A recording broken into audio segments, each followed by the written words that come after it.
কি মানুষ! আমি ভাবতেই পারছি না আজ আমার কাছে সব থেকে অচেনা তুমি। তুমি চুপ করো তো, সিনক্রেট করো না। ছি ছি ছি, ও তো তোমারই মেয়ের মতন। এই বাচ্চা মেয়েটার ক্ষতি করবে, তোমার একবারও বুক কাঁপবে না? চুপ। আর একটা কথা নয়, তোমার অনেক শুনেছি ট্যাক ট্যাক। আর একটা কথা বললে আমি ভুলে যাব তুমি আমার স্ত্রী। ভুলে তুমি আগেই গেছো। ওই ফুটফুটে বাচ্চা মেয়েটার তুমি ক্ষতি করতে পারবে? হ্যাঁ হ্যাঁ, আমাকে পারতেই হবে। তুমি জানো না আমার বুকে কত আগুন জ্বলছে। যখন আমি সব হারিয়েছি, সবাইকে তা হারাতে হবে। বাবা, আপনি শুরু করুন। যেগুলো বলেছিলাম সেগুলো এনেছিস তো? হ্যাঁ বাবা, সব আছে, এই নিন। বাকিটা তাহলে আমার ওপরেই ছেড়ে দে।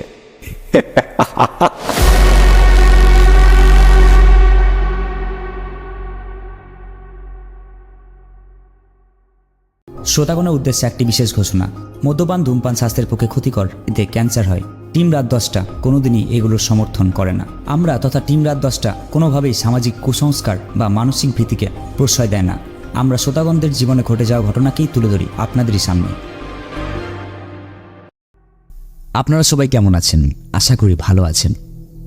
এতদিন আমরা আমাদের এই ফ্যামিলি মেম্বারের সঙ্গে কথা বলতে পাইনি, নতুন এপিসোড আসেনি। আপনাদের সঙ্গে কানেকশন আমাদের চলে গেছিলো, কিছুদিন কানেকশন লস্ট হয়ে গেছিলো। বলতে পারি আমাদের চ্যানেলে কিছু প্রবলেমের জন্য আমরা হয়তো আপনাদের সঙ্গে ডিট্যাচড হয়ে গেছিলাম। তা আপনাদের কাছে ক্ষমা চেয়ে নিচ্ছি। আপনারা ফ্যামিলি মেম্বার, ক্ষমা তো করে দেবেন। কিন্তু এটুকু বলতে পারি, আজকে এতদিন পর জমজমাট ঘটনা নিয়ে আপনাদের সামনে হাজির হয়েছি। এটুকুই বলবো যে আজকে যে ঘটনাটি শুনবেন সেটি শুনে কিন্তু আপনাদের ভয় লাগতে চলেছে। তো চলুন বেশি কথা না বাড়িয়েই চলে যায় আমাদের মূল ঘটনায়। তো আপনাদেরকে বলা হয়নি, আমি কিছুদিন আগে গেছিলাম তারাপীঠ আমার 2-3 জন বন্ধুর সাথে। ওয়ান নাইট স্ট্যান্ড করে এসেছিলাম। আমরা অনেক কিছু ফিল করেছিলাম, সেই নিয়ে কথাবার্তা হবে আমাদের নেক্সট এপিসোডে। কিন্তু টু দ্য পয়েন্টে আসি, আমরা সেখানে গিয়ে মহাশ্মশানে এক তান্ত্রিকের সঙ্গে যোগাযোগ স্থাপন করি। ঠিক তারপরই তখন ওনাকে জিজ্ঞেস করি যে আপনার সাথে কখনো কোনো ঘটনা ঘটেছে? তখন তিনি অনেকটা কৌতূহলবশতই আমাদেরকে উনি জানান একটি ঘটনা। কিন্তু আমরা সেই ঘটনা হয়তো বিশ্বাস করেছি বা করিনি, হয়তো আপনারা বিশ্বাস করবেন বা করবেন না, কিন্তু এটুকুই বলবো, ভয় লাগতে চলেছে। আমরা যখন তান্ত্রিকের কাছে পাশে বসলাম, ঠিক সন্ধেবেলা ভুল, ঠিক রাত্রি হতে চলেছে। তখন আর শ্মশানে এমন কোনো ব্যক্তি নেই যারা ঘুরে বেড়াচ্ছে। তখন আমরা যখন ওখানে বসে আছি, তখন আমাদের একটা বেশ ভয় ভয় লাগছে, কারণ অলরেডি এটা একটা শ্মশান। যতটাই আমরা জাঁকজমক দেখছি না কেন, এটা একটি শ্মশান, ঐতিহাসিক শ্মশান। তো এরকম টাইমে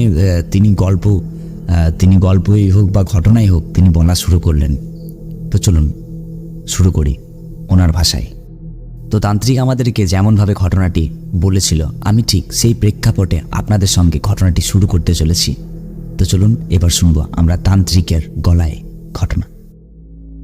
ঠিক আগের বছর কৌশিক অমাবস্যায় আমার কাছে এক মায়ের ভক্ত আসেন। তোমাদের মতনই সেই ব্যক্তি তার স্ত্রীকে এবং এক কন্যা সন্তানকে নিয়ে আমার কাছে নিয়ে আসেন। তাদের চোখে আমি দেখতে পাই ভয়। আমি বুঝতে পারি তাদের জীবনের সাথে কিছু অলৌকিক ঘটনা ঘটে যাচ্ছে।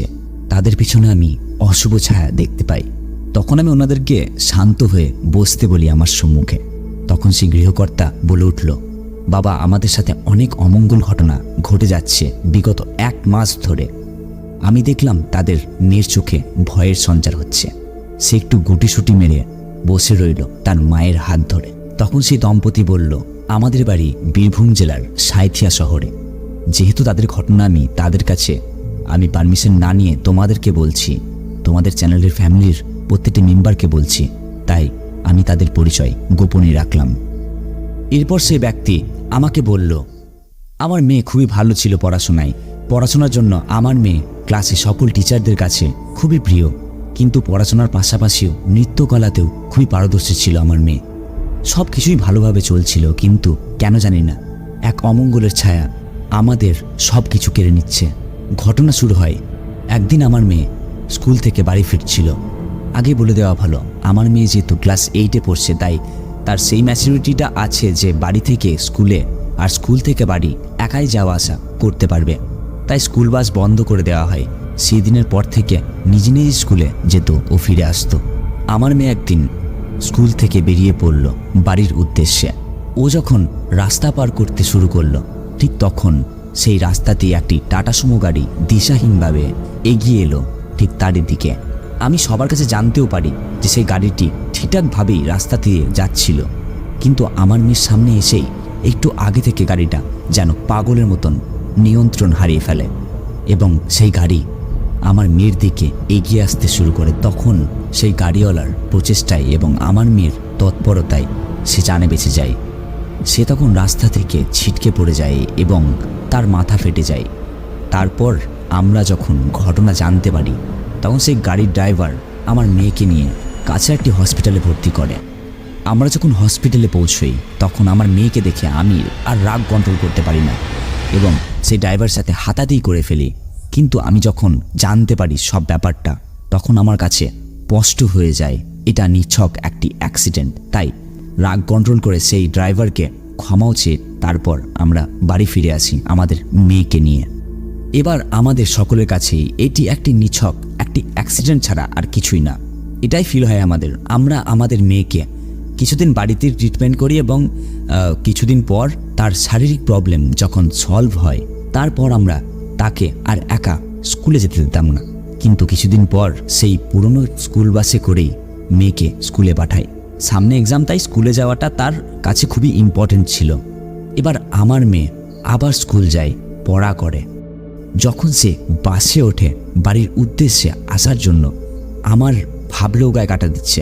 জানি না কেন সেই দিন আমার মেয়ে যখন স্কুল বাসে করে বাড়ি ফিরছিল, যখন সব স্টুডেন্ট নিজের বাড়িতে নেমে পড়ে তখন শুধু গাড়িতেই একমাত্র ড্রাইভার ছাড়া আমার মেয়ে বসে রইল। আমার মেয়ের কাছে সব কিছুই যেন নর্মাল ছিল, কারণ অনেক বছর সেম বাসে সেমভাবে স্কুল থেকে বাড়ি ফিরছে। সে একাই বাসে বসে আসতে থাকে। এবার ঘটল সেই ঘটনা। আমার মেয়ে যে বাসে করে বাড়ি ফিরছিল সেই গাড়ির সামনে একটি অতিকায় বড় একটি 16 চাকার ডাম্পার মাল বোঝাই করে সামনে হঠাৎ আসতে থাকে। ড্রাইভার যখন বুঝতে পারে অ্যাক্সিডেন্ট হতে চলেছে তখন সে ড্রাইভার অনেক কষ্টে অ্যাক্সিডেন্ট হওয়া থেকে বাঁচিয়ে নেয় এবং সেই স্কুল বাস তখন একটি বড় গাছে ধাক্কা মারে। কিন্তু কারোর কোনোই কিছু ক্ষতি হয়নি। ঈশ্বরের কৃপায় আমার মেয়ে সেবারও বেঁচে যায়। সেদিন আমার মেয়ে যখন অনেক লেটে বাড়ি ফিরল তখন আমি কিছুটা আন্দাজ করেছিলাম হয়তো কিছু ঘটেছে। জানলা দিয়ে তাকিয়ে দেখি আমার মেয়েকে সেই ড্রাইভার অন্য একটি গাড়িতে করে আমাদের বাড়িতে রাখতে এসেছে এবং ড্রাইভারকে আমরা জিজ্ঞেস করাতেই সে খুলে বলল আমাদের সব ঘটনা। এবার আমাদের মাথায় আকাশ ভেঙে পড়ল। আমরা কিছুই বুঝে উঠতে পারি না এগুলো কেন হচ্ছে। আমরা সন্দেহ করলাম এর পেছনে হয়তো কোনো অলৌকিক ক্ষমতার হাত রয়েছে। এরপর থেকে আমরা আমাদের মেয়েকে খুবই আগলে আগলে রাখতে শুরু করলাম। এবার আমরা তার স্কুল যাওয়াই বন্ধ করে দিলাম। ইয়ার লস হলে হোক, কিন্তু আমার মেয়ের জীবনের কাছে কিছুই বড় নয়। এবার আমরা বুঝতে পারি আমার মেয়ের শরীর যেন দিনকে দিন একদম খারাপ হতে শুরু করলো। কে জানি কি যে হলো। সেই দিনের পর থেকে আমার মেয়ে যেন একলা থাকতে ভালোবাসে, একলা খেতে ভালোবাসে। ওর কিছুতেই কিছু মন লাগে না। পড়া তো ভুলেই গেছে, স্কুলও যায় না, পড়তেও বসে না। ওর এক্সাম আসছে, এক্সামের কোনো টেনশন নেই ওর। সারাদিন যেন কি একটা ভাবে। আমরা জিজ্ঞেস করলেই বলে, বাবা আমাকে একজন ডাকে, বাবা আমাকে কে নিতে আসে। আমার কানে কানে কে যেন ফিস ফিস করে বলে, আমার সাথে আয়, আমার কাছে আয়, আমি তোকে নিয়ে যাবো, নিয়ে যাবো তোকে। আমি শুনে বুঝতে পারলাম না কি উত্তর দেওয়া যায়। এতটুকু একটা ছোট্ট একটা বাচ্চা কি করে এই কথাগুলো বলছে কেন জানি না। আমারও খুবই ভয় হতে শুরু করলো। আমার স্ত্রী সব কিছু জানতে পেরে তখন সে তার জব থেকে 1 মাসের ছুটি নিয়ে নিল, কারণ সে বুঝতে পারল সেই সময় আমাদের মেয়ের পাশে তার মাকেই দাঁড়াতে হবে। এরপর ঘটে যায় আরেকটি ঘটনা। ঠিক কিছুদিন পর আমাদের মেয়ে শুয়েছিল। রাত তখন 1টা বা 1:30 হবে। আমরা ঘুমিয়েছিলাম। আমার যখন হুট করে ঘুম ভেঙে যায় তখন আমি বুঝতে পারি 3 তলার উপরের ছাদে কে যেন হাঁটছে। আমি পাশে তাকিয়ে দেখি আমার মেয়ে কই। আমার ঘুম ছুটে গেল। আমি দ্রুত পায়ে ছাদের দিকে সিঁড়ির দিকে তাকিয়ে দেখি ছাদের দরজা খোলা। আমি যত তাড়াতাড়ি সম্ভব তত তাড়াতাড়ি আমি ছাদের সিঁড়ি দিয়ে হাঁটতে শুরু করেছি, দৌড়তে শুরু করেছি। ঠিক এই সময় আমার পায়ের শব্দ শুনে আমার স্ত্রী ঘুম থেকে জেগে যায় এবং সে যখন দেখে ঘরে কেউই নেই, তখন সেও ঘর থেকে বেরিয়ে পড়ে এবং ছাদের দিকে আমাকে দৌড়তে দেখে সে আমার পেছন পেছন দৌড়তে দৌড়তে চলে আসে। এবার আমি ছাদে উঠে যাই এবং আমি যা দেখি তাই দেখে আমার শিরদাঁড়া দিয়ে হিমশীতল স্রোত বয়ে গেল। এবার আমি দেখি আমার মেয়ে ছাদের কার্নিশের উপর ঝুঁকে পড়ে ছাদ থেকে নিচের দিকে তাকিয়ে আছে।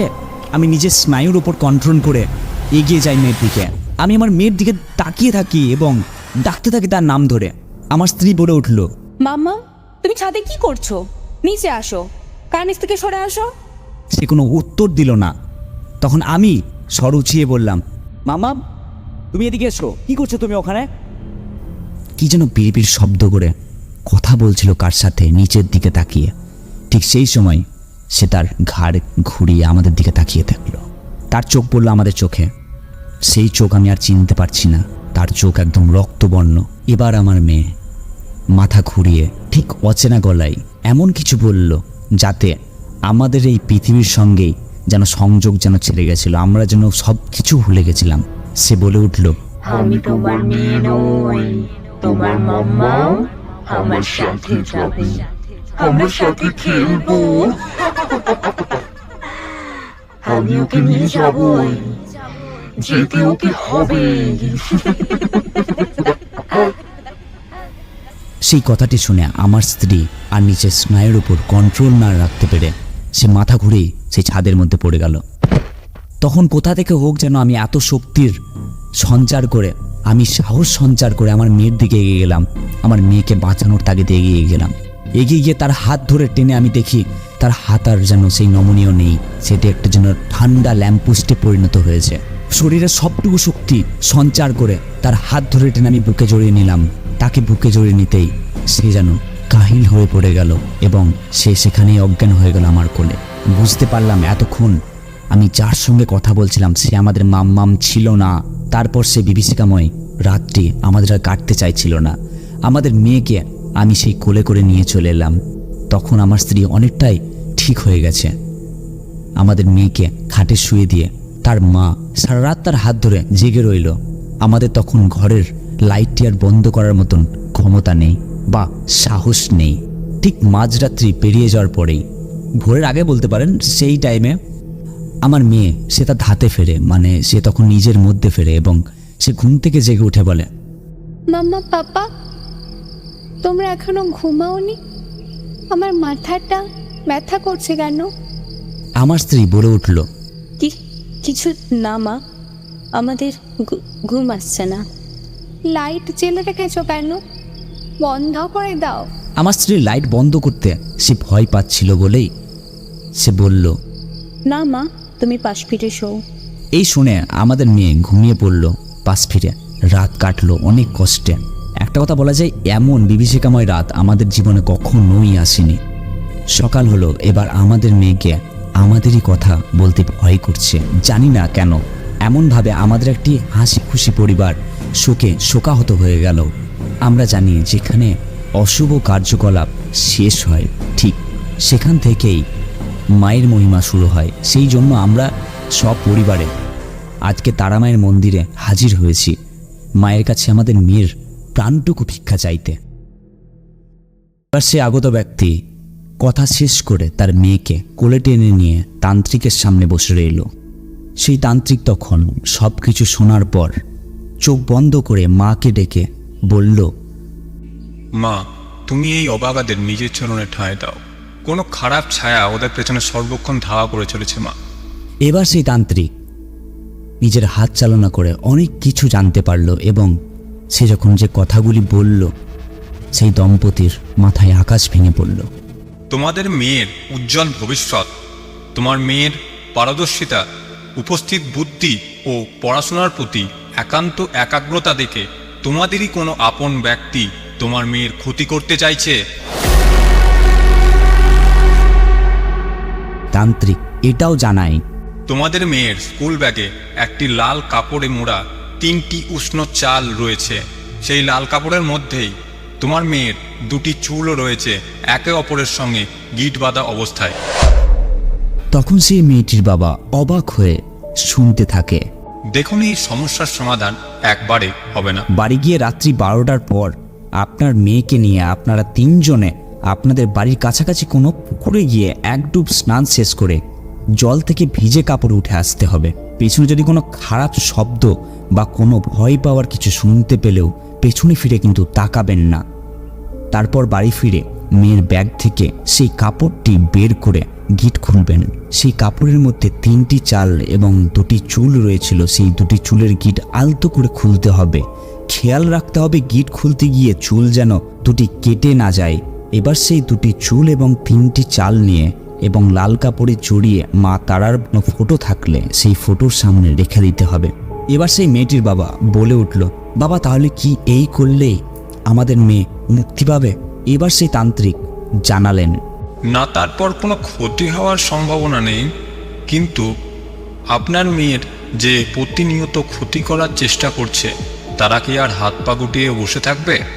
সেই ব্যক্তি যেন আর আপনার মেয়ের কোনো রকম কোনো ক্ষতি না করতে পারে, সেই জন্য আমি একটি কৌশিক অমাবস্যায় যজ্ঞ করতে চাই, যেন সেই ব্যক্তি আর কোনো দিন জীবনে আপনার মেয়ের কোনো ক্ষতি না করতে পারে। ঠিক এই আশ্বাস দিয়ে তান্ত্রিক তখন সেই দম্পতিদেরকে বাড়ি পাঠিয়ে দিল। কেটে গেল 15 থেকে 16টা দিন। এই 15 দিন পর সেই দম্পতি যখন আবার 15 দিন পর সেই কৌশিকা অমাবস্যার দিন তান্ত্রিকের সামনে হাজির হয়, তখন তান্ত্রিক জানতে চায় এই কদিনে কি ঘটেছে এবং তারা সেই কাজ কি সম্পূর্ণভাবে করতে পেরেছে। তখন সেই দম্পতি বলে ওঠে, তান্ত্রিকের মতানুযায়ী তারা সব কাজই করেছে, কিন্তু একটি প্রবলেম নতুনভাবে দেখা দিচ্ছে। প্রতিদিন রাত্রেই তাদের মেয়ে ঘুম থেকে জেগে গিয়ে অদ্ভুতভাবে ফিসফিসে গলায় কি যেন বলে, সে দম্পতি বুঝে উঠতে পারে না। পরে যখন তার মেয়েকে জিজ্ঞেস করা হয় তখন তার মেয়ে কিছুই বলে উঠতে পারে না। এই তান্ত্রিক এই সব ঘটনা শোনার পর বললেন, আজ রাত কৌশিক অমাবস্যায় যে যজ্ঞ আমি সম্পন্ন করব, সেই যজ্ঞ সম্পন্ন করার পর আপনার মেয়ের পেছনে কোনো কালো ছায়া আর জীবনেও থাকবে না। রীতিমতো সব কিছু শুরু হয়ে গেল। সেই তান্ত্রিক যজ্ঞ শুরু করলো মায়ের নাম নিয়ে। জ্বলে উঠল যজ্ঞের কাঠ। শুরু হলো সেই তান্ত্রিকের প্রখর গলায় মন্ত্রোচ্চারণ। চারিদিকের অন্ধকার যেন তাদের সকলকেই গিলে খেতে আসছে। এই রাত আরো গভীর থেকে গভীরতর হয়ে গেল। যজ্ঞ যেন আর শেষ তো চাইছে না, একের পর এক মন্ত্রোচ্চারণ হয়ে যাচ্ছে। সেই নিষ্পাপ মেয়েটি যেন ঝিমিয়ে পড়েছে তার বাবার কোলে। যজ্ঞের পূর্ণাহুতির আগেই যজ্ঞের ছাই সেই পরিবারের সকল ব্যক্তিদের মাথায় যখন ছুঁয়ে দিতে যাওয়া হলো, তখনই ঘটল একটি ঘটনা। সেই বাচ্চা মেয়েটির যখন কপালে যজ্ঞের ফোঁটা ছোঁয়াতে যাওয়া হলো, তখন সেই মেয়েটি আর যেন তাদের মেয়ে নয়। পরিবর্তিত হয়ে গেছে সেই মেয়েটির মুখাভঙ্গি, পরিবর্তিত হয়ে গেছে তার গলার স্বর। সেই মেয়ে তখন বলে উঠল,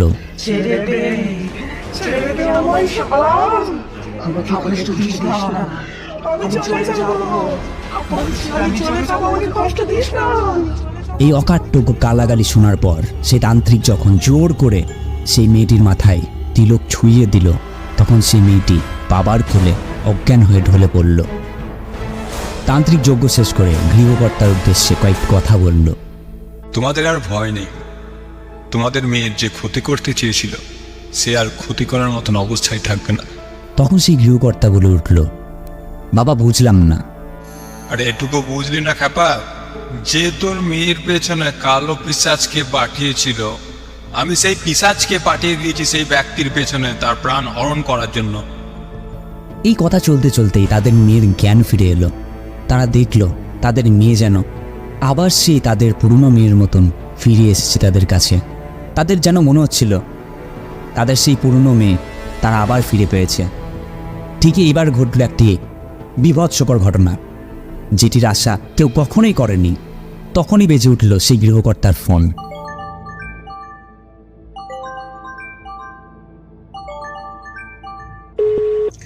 দাদা, শিগগির আপনারা বাড়ি আসুন, আপনার ভাইয়ের অ্যাক্সিডেন্ট হয়েছে। আমি বুঝতে পারছি না কিছু। দাদা আপনি আসুন, দাদা আপনি আসুন। মোবাইলের ওই পার থেকে এই ঘটনাটি শোনার পর সকলের মধ্যে চাঞ্চল্যকর পরিবেশের সৃষ্টি হওয়া ছিল, কিন্তু তখন সবাই হয়ে গেল অবাক।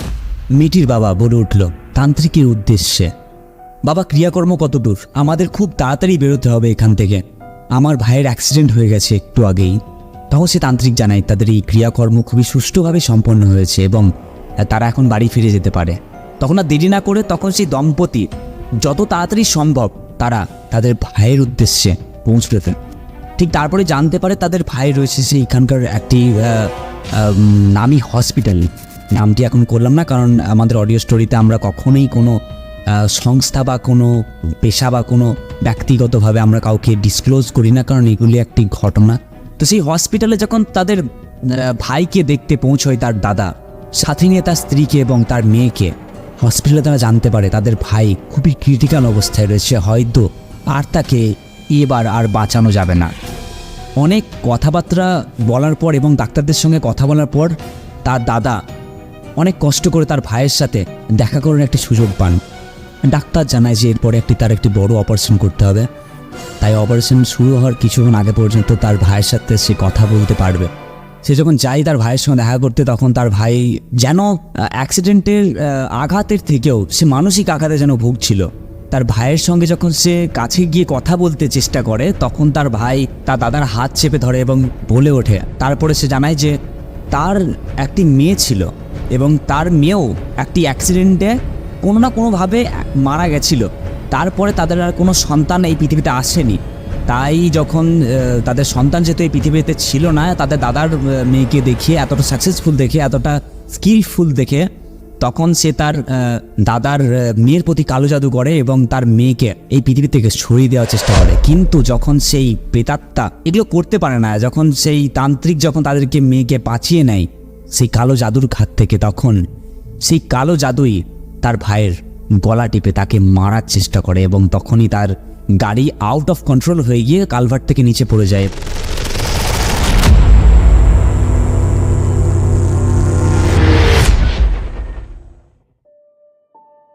তো আর কিছুই না, ঠিক এটাই ছিল ঘটনা। আর ঘটনাটা আপনারা কতটা বিশ্বাস করবেন বা করবেন না সেটা আপনাদের ওপর থাকলো। আর পার্সোনালি যদি আমাকে বলেন, ঘটনাটি শুনে আমার খুব ভালো লাগলো, কারণ এই ঘটনাটি, এরকম ঘটনা খুবই কম আসছে আমাদের কাছে। আমরা এত দিন ধরে কোনো এপিসোড আসেনি, আমাদের এপিসোড আমরা আনতে পারিনি, কারণ ঘটনা আমরা বলি, আমরা কখনো গল্প বলি না। হয়তো বললে 100 থেকে 200 গল্প আমরা 1 সেকেন্ডে আমরা বের করে নিতে পারি। এখন ChatGPTর জায়গা, এখন AI-এর জায়গা, গল্প বানাতে বেশিক্ষণ টাইমও লাগে না। তাই এইসব গল্প যদি ভুয়োবাজি যদি আমরা করতে চাইতাম, তাহলে হয়তো অনেকদিন আগে থেকে পারতাম। আমাদের হয়তো 6 মাসে হয়তো 7টা এপিসোড আসতো, কিন্তু এই 6 মাস পরে 1টি এপিসোড আসছে। তার একমাত্র কারণ আমরা এখানে গল্প শোনাই না, আমরা শোনাই সত্যি ঘটনা। এবার এতে বিশ্বাস করার দায়ভারটা আপনাদের উপরে থাকলো।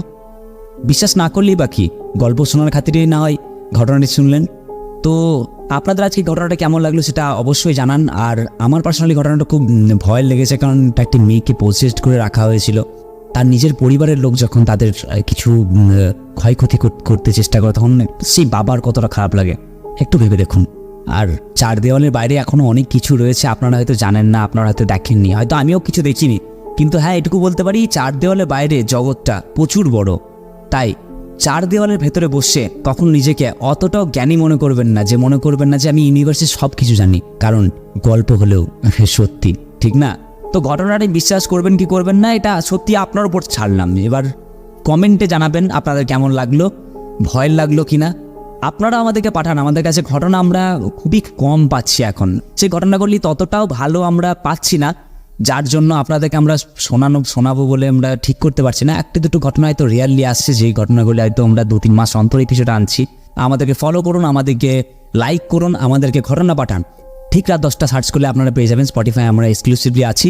স্পটিফাইয়ে আপনারা এই ঘটনাটি আমাদের ইউটিউবে আপলোড হওয়ার সামথিং একদিন আগে, একদিন পরে আমাদের আপলোড হয় স্পটিফাই, তো আপনারা সেখান থেকেও শুনতে পারবেন। তো ভালো লাগলে অবশ্যই লাইক করবেন, কমেন্ট করবেন, সাবস্ক্রাইব করবেন। আর আপনাদের বন্ধুবান্ধবের মধ্যে যারা হয়তো ভূতে বিশ্বাস করে না, হ্যাঁ ঠিক এমন প্রত্যেকজনের বন্ধুদের সার্কেলে থাকে, একজনের কারো থাকে যারা প্রচুর ভূতে ভয় পায়, তাদেরকেও পাঠান।